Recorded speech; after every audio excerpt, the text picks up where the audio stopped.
What is heavy running back draft strategy and how can you use it to win your fantasy football league in 2023? Michelle and I break it down right here, right now, as we begin another edition, another week of Locked On Fantasy Football. You are Locked On Fantasy, your daily NFL fantasy podcast. Part of the Locked On Podcast Network.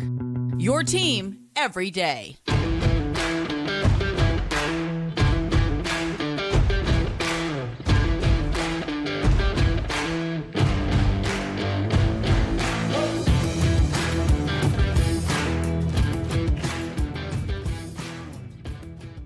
Greetings, everyone, and welcome to another edition of the Locked On Fantasy Football Podcast. As usual, I'm one of your co-hosts, Vinnie Iyer. When I'm not doing this, I'm writing about NFL and fantasy football for sportingnews.com. Hey, I'm Michelle Magdziuk. I'm a researcher for NFL Network and fantasy analyst for NFL.com. It's a big week, Michelle, because we're trending toward a lot of fantasy football drafts going into effect this week for real.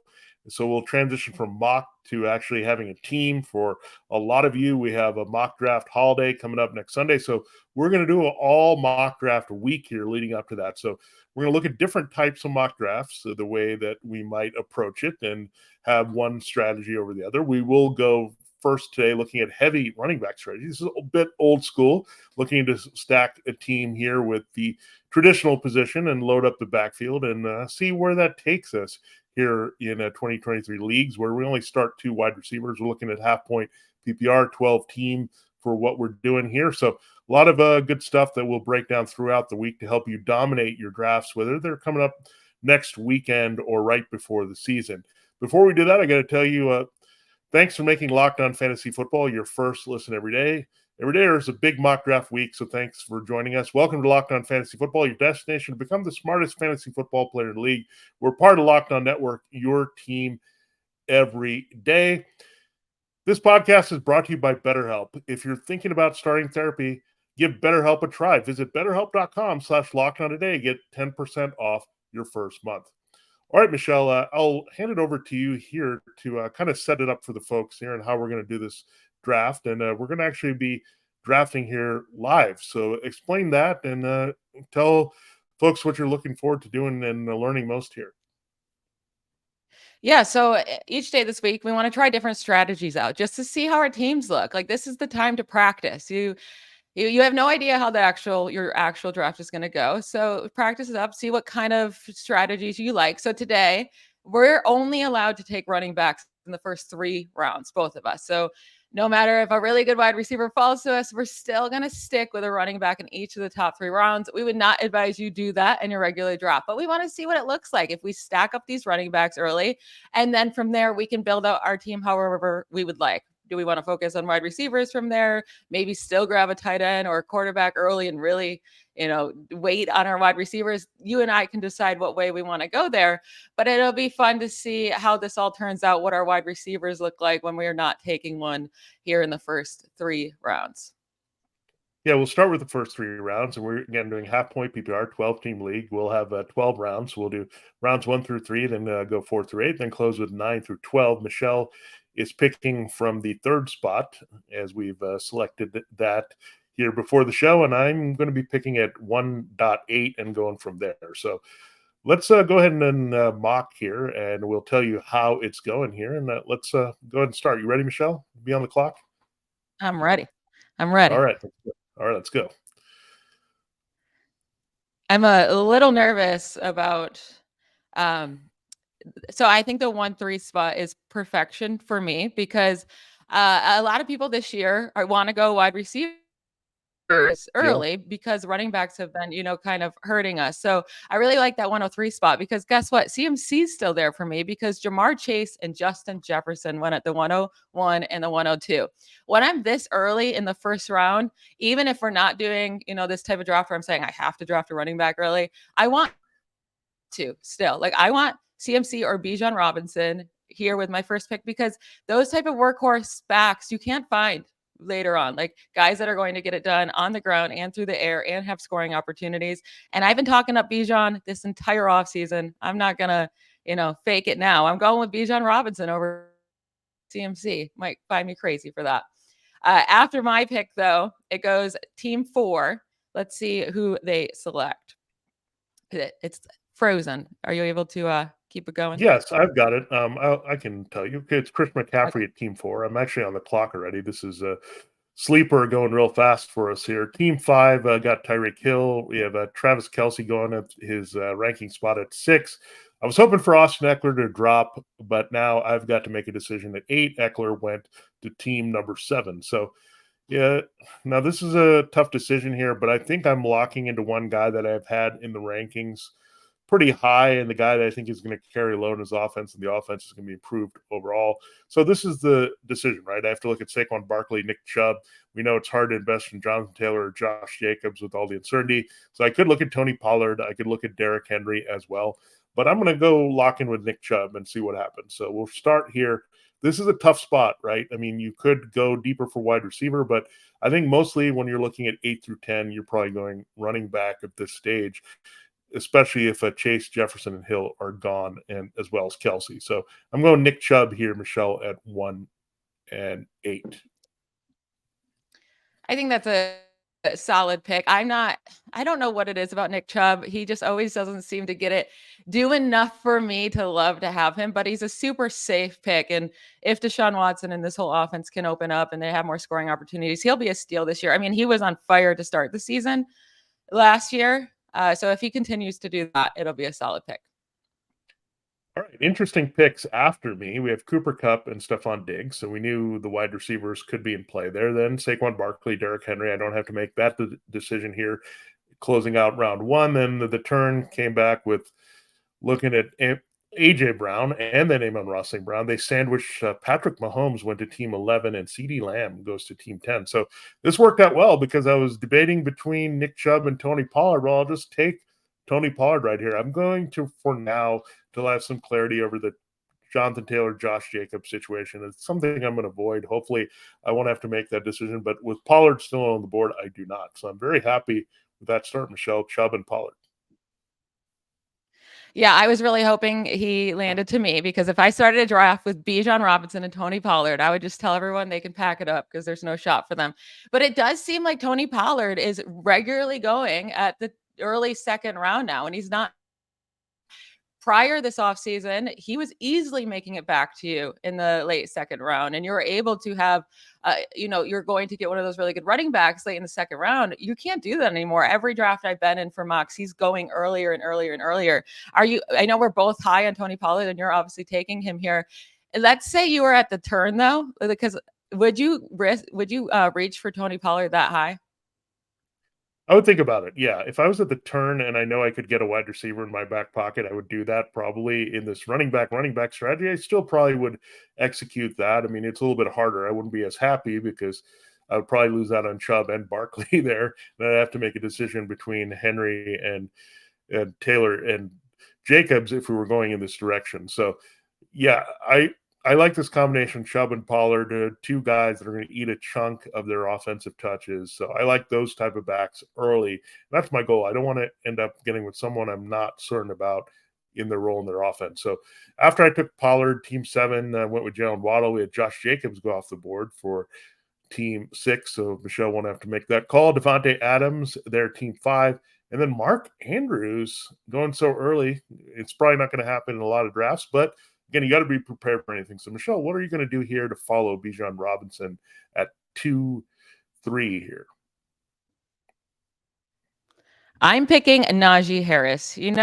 This is a guy that I think is being overlooked because everyone wants Jalen Warren to be a thing. And I know he had a big run in the preseason. This is still Najee Harris's team. He's going to get 350 touches this year. So now I get Bijan Robinson in the first round, who's going to get 300 plus touches, and Najee. I actually don't mind this at all. Right after me, that is where like the Jalen Hurts goes, and Garrett Wilson would be someone I would be considering at that spot if I wasn't going running back. And then from there at the turn at the 301 went Jonathan Taylor, Ramondre Stevenson.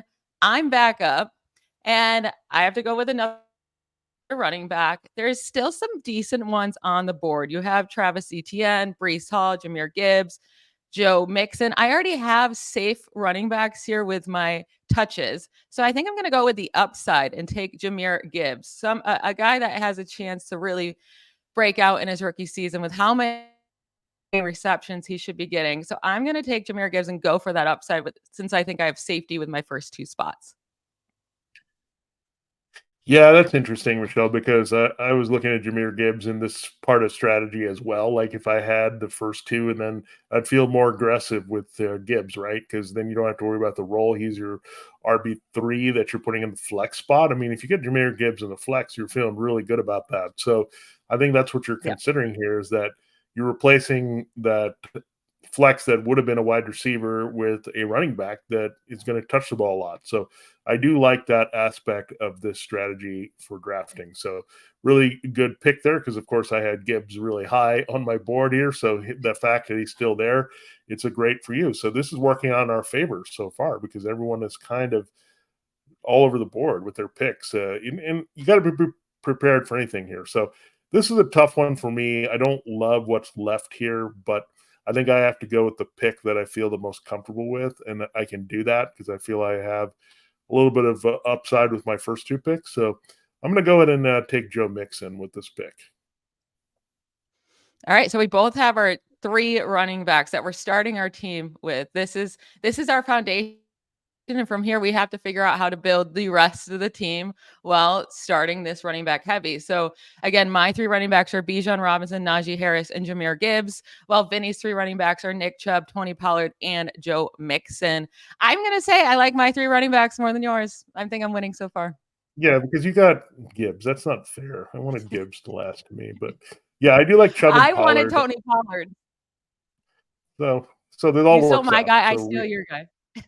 yeah, that's how it works, and that's what you're going to be prepared for with fantasy football drafts here, 2023. Someone is always going to steal your guy at some point. It's just inevitable here. So we will get into the next rounds here, 4 through 8. But before we do that, more about our sponsor, BetterHelp. This episode of Locked On Fantasy Football is sponsored and brought to you by BetterHelp. And look, it can be tough out there, and sometimes we need a roadmap to get us back on track if we've lost a little bit direction in life. And I use therapy. It gets me there. If I'm a little bit lost, it's like my GPS to say, look, you got this. You can go in this direction, and it's going to get me back on track. And if you're thinking about therapy, give BetterHelp a try. It's entirely online, designed to be convenient, flexible, suited to your schedule. Just fill out a brief questionnaire to get matched with a licensed therapist, and switch therapists at any time for no additional charge. Let therapy be your map with BetterHelp. Visit betterhelp.com/lockdown today to get 10% off your first month. That's BetterHelp. That's BetterHelp, H-E-L-P, betterhelp.com/lockdown, and you'll get 10% off your first month. And check it out. It's a great way to get involved in therapy if you're looking to do so. All right, Michelle, it is time to continue the show here, and we'll continue our mock draft. I'm on the clock here in round 4. Again, quick recap, but Michelle had some good selections there. So I am now, and it looks like we're going a little fast here, and Michelle's back on the clock. So we're going to rewind here. Sleeper wants to go really fast, so on us. So Michelle, so look, that's how it's going to go, right? You have to be prepared and on the clock, and you got to know what you're doing here. So I look, I all right, Michelle. It is interesting what happened here as we were looking to start round 4. Unfortunately, a lot of wide receivers went. We had T. Higgins, Kenneth Walker, Breece Hall, Lamar Jackson, another quarterback, Calvin Ridley, who I really wanted to get here, then Deebo Samuel, DK Metcalf, Amari Cooper. So our 3 running back strategy was hoping that we could get some better wide receiver values, but now we got to look a little deeper. So I'm not sure what to do. I think I have to go with the best player available, Michelle, and I do like a lot of what's available here. And there's still a few quarterbacks I like, so I don't know if I'm going to go in that direction. So wide receiver, I'm going to go with the guy that I really liked, and I'm going to go DJ Moore right here. That's a bold one. And it really was unfortunate that all of those guys went right before your and I's pick, because those are the wide receivers you're saying, I'm comfortable with those guys as my wide receiver 1. If you get a Deebo Samuel or DK Metcalf or even Amari Cooper or Calvin Ridley, like they have the upside to be a wide receiver 1. So you still feel good about that when you have 3 great running backs. You're still able to grab that guy that can be a wide receiver one. But once those come off the board, it does get a lot riskier with the type of wide receivers you're going here for upside. And I do think DJ Moore is a great pick there, where if the Bears use him correctly and they target him a ton, which they should be doing, he could be a steal of that pick. Right after you went Aaron Jones, then 2 quarterbacks off the board with Joe Burrow and Justin Fields, and then DeAndre Hopkins, who is another guy that I feel like could get a lot of targets in the Titans offense. So he may have been a consideration there for my pick, but he goes right before me. So when I'm looking at wide receivers here that are available to me, the top guys are Keenan Allen, Terry McLaurin, Jerry Jeudy, Drake London. Not in love with any of those values. TJ Hawkinson is still on the board. That interests me. And then Justin Herbert is sitting here. And I've been super high on him. But I think I'm going to go with a wide receiver that could really break out this year. I know we keep saying that. I'm going to go Jerry Jeudy. Okay. I don't love it, but I feel like at least we know he can be Russell Wilson's wide receiver one. And if he gets the targets and he stays healthy, he could be a nice pick for me. I was hoping Justin Herbert fell back to me in the 5th round. He did not. So I went Terry McLaurin, Justin Herbert, and Keenan Allen there for team 1. They got the Herbert Allen stack, and then it goes J.K. Dobbins. I'm back on the clock.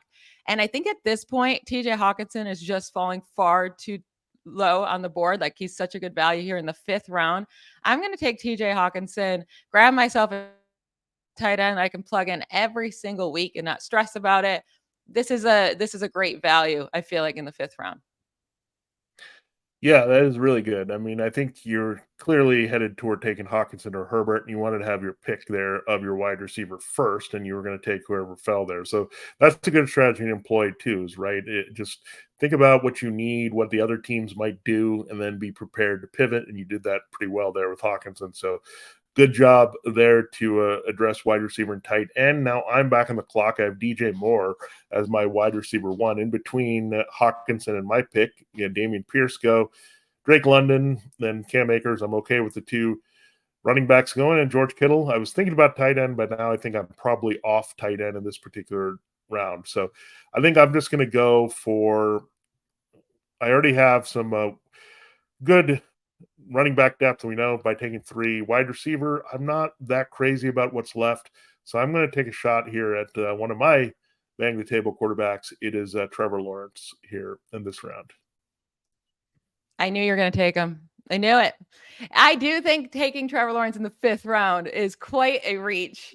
But if you want your guy, you get him, because there's no chance you don't know if he comes back to you, right? And if you're going to be upset that he's not there when you come back around at your turn, you got to take the guy. Fantasy football is all about having fun and having the guys you want to root for.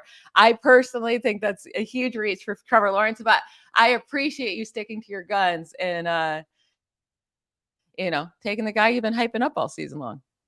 Yeah, and look, I know the way this draft is going too. That's also like you lost your quarterback, right? That you were looking at. Okay, he was probably going to be on the board. And some other drafts, these guys might be on the board. Burrow, Fields, Herbert. That grouping might be here. But I was a little bit concerned because now you're getting into some guys that I have questions about, including Deshaun Watson, Dak Prescott, Tua, Aaron Rodgers, Anthony Richardson. I mean, I like Kirk Cousins, but I don't know if I could hold out too long here to go get him. So a little bit aggressive there to get this pick. Now I'm going to go in a different direction here. This is a guy that we've also gone after, and this is a guy that I think there's a drop off. Now I could maybe go for the stack with Trevor Lawrence, but no, I'm going with Darren Waller. There's just too much good value here, and I like it after Pitts, Goddard, Kittle all went after Hawkinson.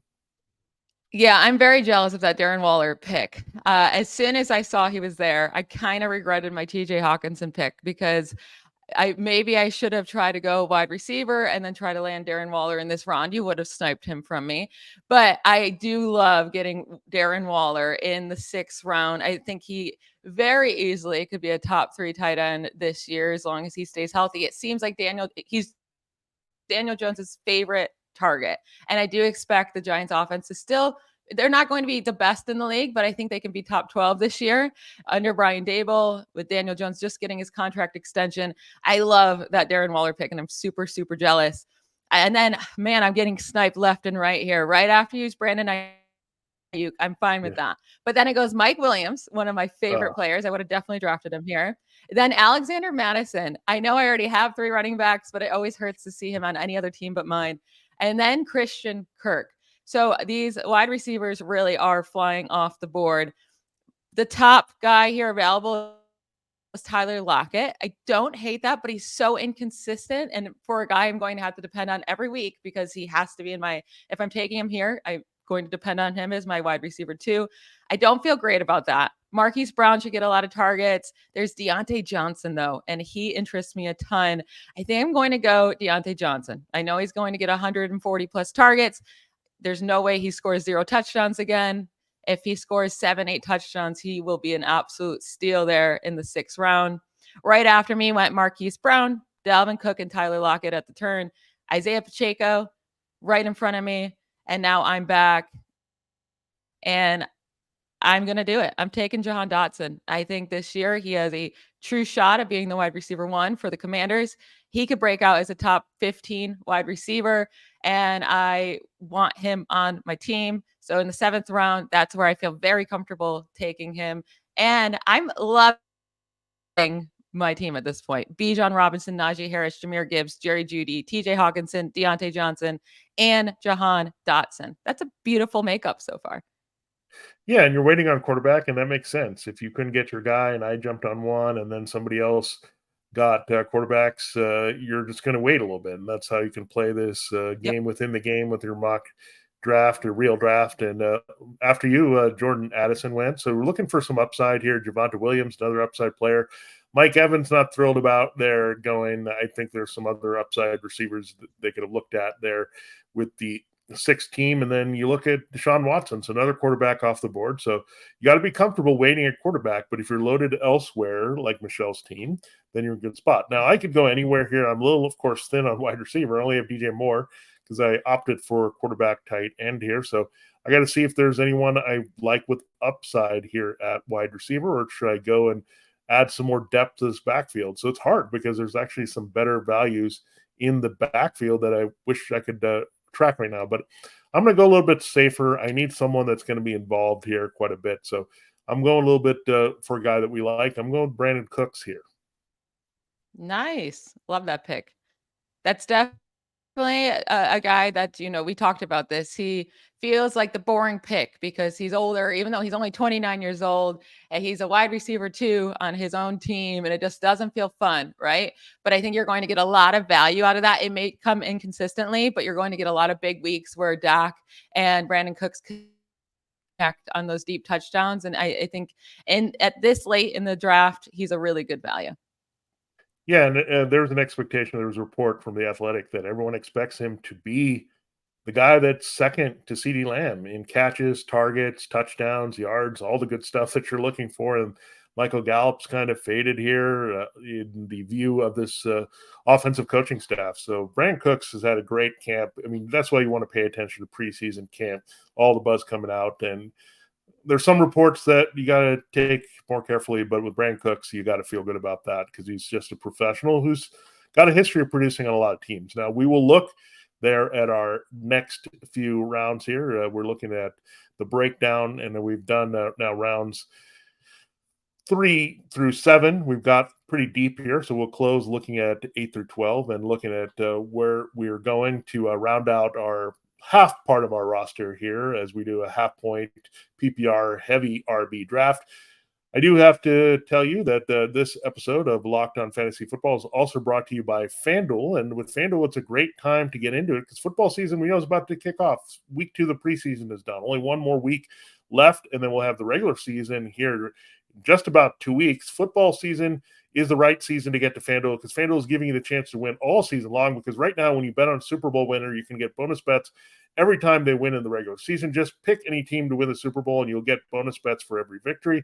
You can use your bonus bets on spreads, player props, over-unders, and a lot more. So visit FanDuel.com/lockdown and start earning bonus bets with America's #1 sportsbook.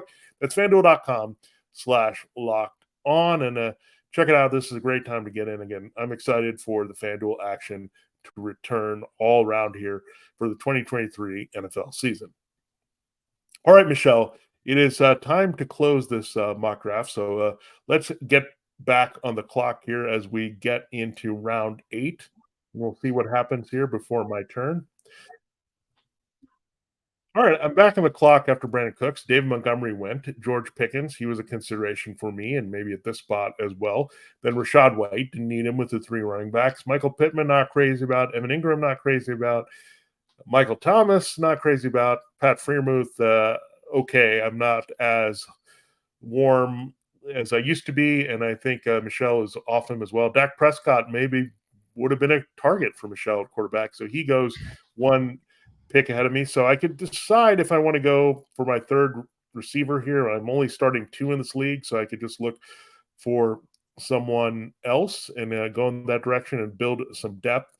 But I think, Michelle, I'm going to go after, I think, a upside wide receiver who's getting some more buzz. Talk about paying attention to the preseason. We've also talked this guy up. I think this is the right time. I think round 7, round 8 for this guy, but I'm going Gabe Davis here. Yes, I would have taken him. Love that Gabe Davis pick. And he's looking good in the preseason. He looks healthy. And that's the biggest key here, right? That Josh Allen and Gabe Davis both stay healthy. He's going to they need him in that offense. He's going to make big plays. So you have some big play guys here that you just took with those 2 picks with Brandon Cooks and Gabe Davis. From week to week, it may be a struggle with inconsistency, but you just need one of those guys to hit in any given week, right? And they will give you some week winning performances. So I like that build by you. Yeah. Right after that went Antonio Gibson, James Cook, AJ Dillon. So a run of 3 running backs, and then Jackson Smith-Njigba, rookie, right before me, got taken. I'm back up on the clock. There are some interesting wide receivers here with Treylon Burks, Kadarius Toney, Quentin Johnston, Juju Smith-Schuster, but a lot of these guys feel very risky to me and not anybody that I feel confident in. Like, I think that Gabe Davis pick was really the last one I would have felt so good about taking. So I think I'm going to look at other positions here. You were dead right about Dak Prescott being my pick. I was really wanting him. I think Dak Prescott is one of the best values in the draft this year. That would have really perfected my team if I could have grabbed him. Now that he's gone, the top guys are Tua, Anthony Richardson, Aaron Rodgers, Kirk Cousins. Guys, I'm not looking to take here. I'm not. So I'm still punting that position. And now I'm going to go back to running back, and I'm going to take a guy in Khalil Herbert, who I think will be the lead back for the Bears and be fantastic this year with getting touchdowns and a ton of carries and being super efficient. So he's my 4th running back. And right now that whole group is stacked. I'm going to have a lot of options for my running back position this year. Right after me went Zach Charbonnet, David Njoku, and Quentin Johnston at the turn, then Treylon Burks. I probably really should take a wide receiver here. But again, I'm just not loving any of them. So when I look at the running back still, it's Rashad Penny, Brian Robinson, Jamal Williams. This is kind of a gross spot, and it's a spot I would love to take a quarterback. I think I might go for some upside here then, because I don't love any of the running backs or wide receivers. I'm going to take some upside with Anthony Richardson and see what I get out of him with his rushing and his mobility. I might be screwed here in the first couple weeks of the season, but if he's bad, I'll just have to start streaming quarterbacks. I mean, I think that's not a bad way to think about it either. Like, you're obviously going to add some quarterback depth, but this is around the time that people start to think about backups anyway. And I think you're going to have to get a second quarterback at this stage. Once you get past, I think, the Dak Prescott range, maybe Kirk Cousins and Tua, you could throw in that mix, but you're going to have to think about getting a strong backup that you might play the matchups and more of the platoon situation streaming. And after Richardson, Tua did go, then you had the other Williams go, Jamal, then Kadarius Toney, Devin Chain went to create some depth here. So now I got to see what I want to do here. I've got my starting group, so to speak, here. I got my 3 running backs to fill out flex, 3 wide receivers, so some depth there with Lawrence and Waller as my other starting spot. So I can pretty much do anything I want here. So I think I'm going to go into the best player available mode and try to get some upside here. So let's see what we have on the board. I mean, wide receiver might be just a good place to go in general for me to just make sure that I'm hedging my bet. So I already got DJ Moore, so I think I'm going to add some Elijah Moore here.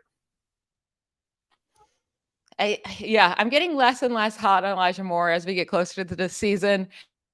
It seems like the Browns offense might be a little bit not as solidified as we would have assumed with Deshaun Watson having a full offseason. There's reports out that they're really struggling as a whole offense together. Elijah Moore is going to have to be utilized like Debo, I think. And in that situation, then he could be very good for fantasy.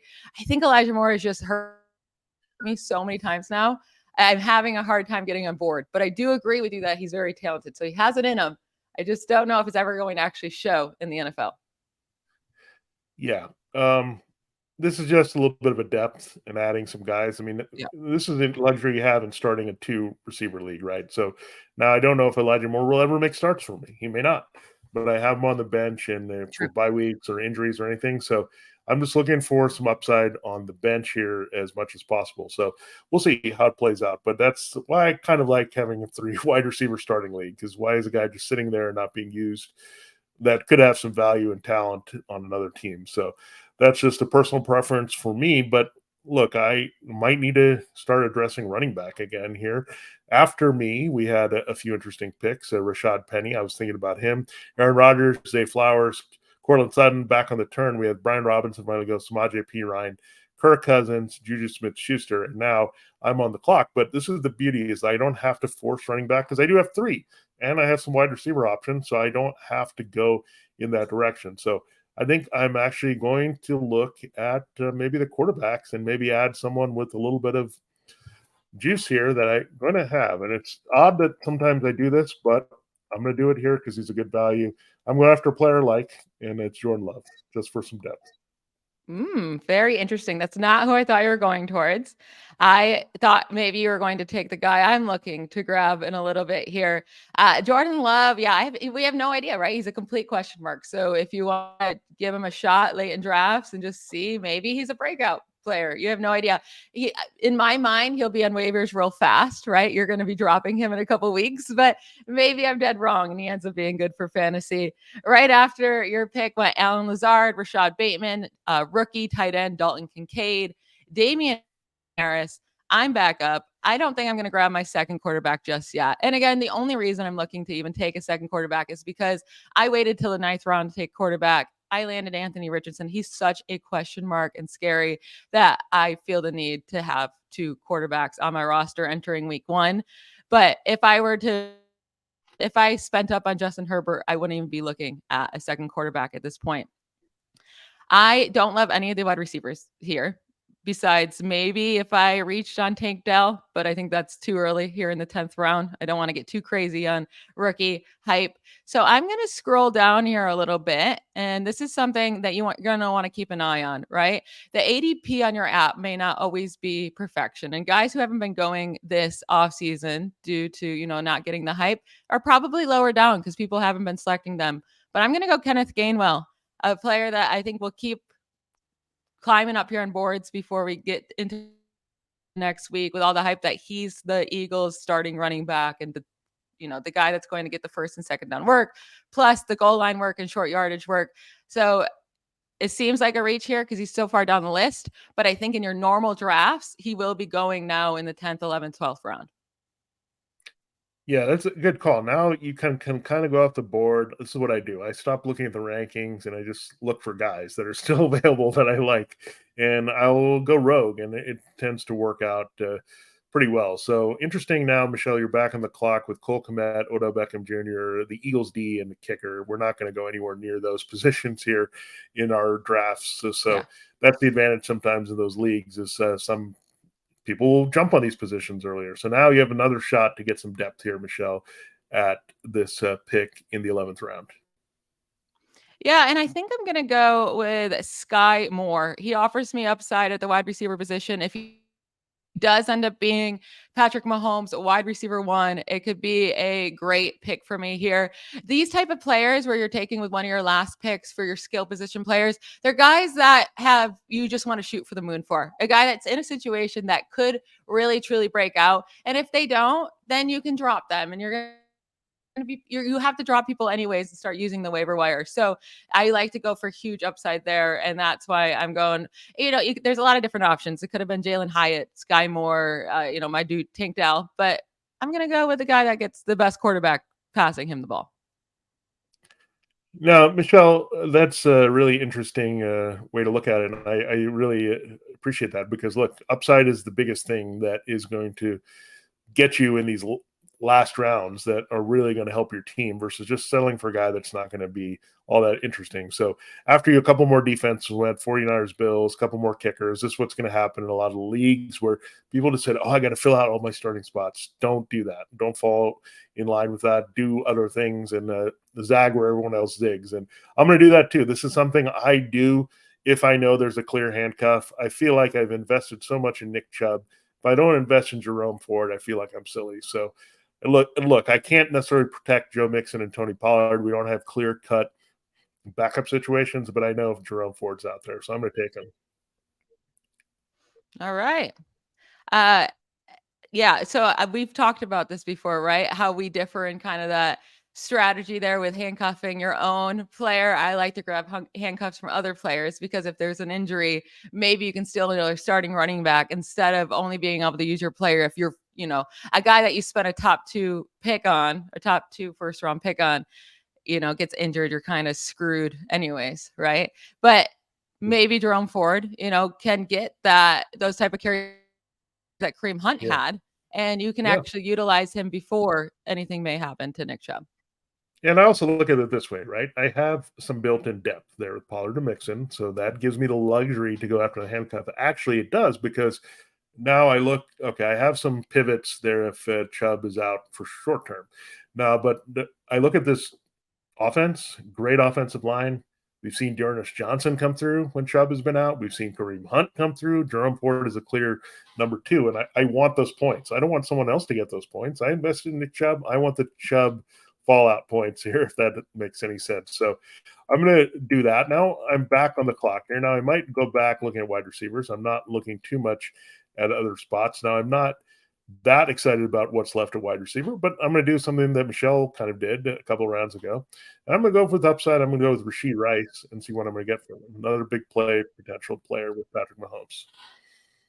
Yeah, and right now it could be Sky Moore or Rashee Rice. I feel like it's a 50-50 bet at this point. So just take the one that you feel more confident in. And it's really just about taking that shot with which wide receiver gets to have the top targets from Patrick Mahomes. This is my last pick here at the 12-10. And I am looking. I want more wide receiver depth because all I have right now is Jerry Jeudy, Deontay Johnson, Jahan Dotson, and Sky Moore. Or do I want a backup quarterback because I have Anthony Richardson? And I think I'm going to go that route because Russell Wilson is someone that I do think will come back to life a bit this year, and he has very high upside. And then I also get the stack with Jerry Jeudy. So I think that's a double win for me there. So I'm going to end my draft with Russell Wilson. Obviously, in a normal draft, we're ending in round 12. You'll probably keep going for, 15, 16 rounds. You'll start looking at kickers and defense in those last rounds, maybe 1 or 2 more skill players. But this is where we're going to end this draft.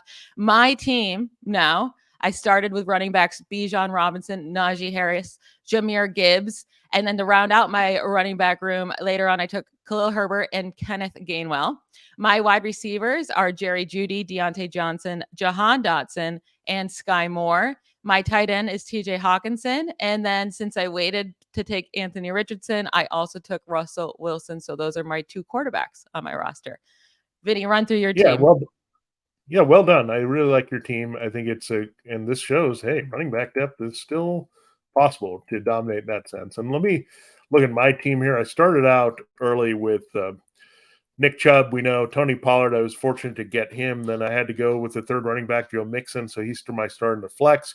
DJ Moore, I'm excited about there as my next pick. Then I went away from the non-quarterback tight end positions by going Trevor Lawrence, Darren Waller back to back. Then add some more depth here with some big playability with Brandon Cooks. Excited about that. Gabe Davis, more big playability. Elijah Moore, maybe an integral part to what they're doing there in Cleveland. So looking at that, and then I got more Cleveland, I guess, with Jerome Ford as a backup. So I do like the way the draft kind of played out, and I do like that I have kind of a cutoff at quarterback. I think I'm right there with you. I'm in the Herbert Lawrence look at quarterback. I'm in the Waller Hawkinson range at tight end. I kind of want to get into that range a little bit to go there, and I think you made a good pivot. You didn't get the tight end quarterback you wanted, or you did get the tight end you wanted, but when you go to Richardson and Wilson, I think that's a good way to approach it. I mean, who says it has to be one quarterback the whole year? I think you have two options there, and you have a stack with your second quarterback. So I do like this makeups of these teams, and maybe it just we got a lot of players we liked right at different spots, and we trusted the wide receiver depth, and that's what works here. If you know what you're doing, quarterback, tight end, and wide receiver, you're going to be okay taking running backs early, and that's what you have to know. You just have to embrace the path, live with it, love it, and see what your team does. And I think the results say this is a good way to go, but we know this is not the only way to think about drafting a team. Yeah, on tomorrow's episode, we're going to be doing the exact opposite, 0 RB strategy. So that's where you wait a really long time to take your running back one. You go heavy on the wide receivers. Maybe you take a quarterback early. Maybe you take a tight end early, or you do all of the above and you really wait on those running backs. So your build's going to be completely different. You can win in any of these ways. We're not saying one is the correct way or the wrong way. It's just a way to look at how your team is built out. Personally, today, I love how my team ended with this heavy running back build, but I also think it matters where you are at your pick, right? At the 103, I think that's a really good spot to do it. Yeah. At your pick, maybe not so much, because that's where you can find such good values at wide receiver in the first and second round. So it all just depends. So tomorrow you'll get to see a whole different strategy, and that will be fun. Yeah, thanks again for listening to Locked On Fantasy Football, your destination to become the smartest fantasy football player in your league. Again, we'll break down mock drafting all throughout this week. We're part of Locked On Network, your team every day. For Locked On Fantasy Football, this has been Vinnie Iyer. And I'm Michelle Magdziuk. Bye, y'all.